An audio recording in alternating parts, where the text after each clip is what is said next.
नमस्कार दोस्तों, हमारे सामने प्रश्न है कि निम्नलिखित में से कौन सा कथन भर्जन यानी कि रोस्टिंग के संबंध में सही नहीं है। हमें ये बताना है कि जब आप भर्जन करते हैं तो उसके संबंध में कौन सा कथन सही नहीं है। पहला विकल्प है कि ये सल्फाइड को ऑक्साइड में परिवर्तित कर देता है। सेकंड है ये वाष्पशील अपद्रव्यों को दूर कर देता है। तीसरा है कि ये अयस्क को शुष्क बना देता है। चौथा ये अयस्क को चूर्ण में परिवर्तित कर देता है। तो दोस्तों सबसे पहले हम जानेंगे भर्जन क्या होता है, जिसको आप इंग्लिश में रोस्टिंग कहते हैं। तो भर्जन क्या होता है, जब किसी सल्फाइड गैस को क्या होता है, आपके जो सल्फाइड गैस को वायु की उपस्थिति में मतलब कि ऑक्सीजन की उपस्थिति में गर्म किया जाता है, मतलब सल्फाइड गैस प्लस ऑक्सीजन।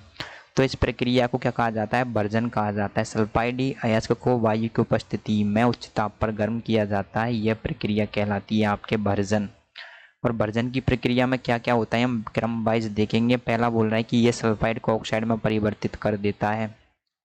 सही बात है, आप यदि किसी भी पदार्थ को ऑक्सीजन से अभिक्रिया कराएंगे तो वो ऑक्साइड में परिवर्तित हो जाता है, तो ये कथन सत्य कथन है।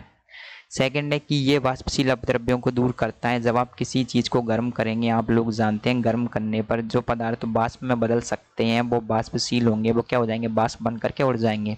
तो ये कथन भी आपके सत्य कथन है। तीसरा दे रखा है इन्होंने कि ये अयस्क को शुष्क बना देता है। सीधी सी बात है, यदि आप किसी अयस्क को गर्म करेंगे तो गर्म करने पर क्या होता है, जो अयस्क में उपस्थित जो नमी होगी वो क्या हो जाएगी, भाप बन के उड़ जाएगी। तो ये कथन भी सत्य कथन है। चौथा है कि ये अयस्क को चूर्ण में परिवर्तित कर देता है। नहीं दोस्तों, ये अयस्क को चूर्ण में परिवर्तित नहीं करता है, क्योंकि चूर्ण में परिवर्तित करने के लिए क्या किया जाता है, उसको पीसना होगा, अयस्क को पीसना होगा, उस पर बहुत सारी मशीनों का यूज में लेना होगा। तो इसके संबंध में हमको गलत कथन बताना था, मतलब कि सही कथन कौन सा नहीं है निम्न प्रश्न के संबंध में। तो दोस्तों भर्जन के संबंध में सही कथन ये नहीं है कि ये अयस्क को चूर्ण में परिवर्तित कर देता है।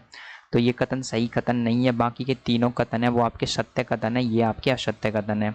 तो उम्मीद है दोस्तों आप इस प्रश्न का उत्तर समझ गए होंगे कि भर्जन के संबंध में कौन सा सही कथन नहीं है। Thank you.